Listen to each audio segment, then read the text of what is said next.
ভারতের সবচেয়ে ধনী মুসলিম মহিলা কে, এটা কি জানেন? আজকে জানুন ভারতের সবচেয়ে ধনী মুসলিম মহিলা ফারাহ মালিক সম্পর্কে।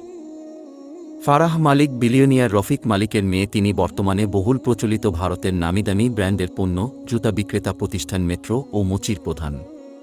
ফারাহ মালিক কোটি টাকার সম্পত্তির মালিক। ২৮,০০০ কোটি টাকার কোম্পানি চালান তিনি, আর তার ব্যবসা হল শুধু জুতা বিক্রি।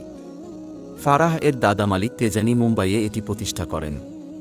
ফারাহ মালিক মেট্রো জুতাকে আধুনিক খুচরা বিক্রেতার একটি নতুন যুগে নিয়ে এসেছেন। বর্তমান ভারতের বিভিন্ন শহরে তাদের স্টোর আছে। ফুটওয়্যার শিল্পে ফারাহর ২০ বছরেরও বেশি অভিজ্ঞতা রয়েছে। তিনি নতুন যুগের জন্য কোম্পানির পুনর্নির্মাণে গুরুত্বপূর্ণ ভূমিকা পালন করেছেন। এর জন্য তার এত চর্চা।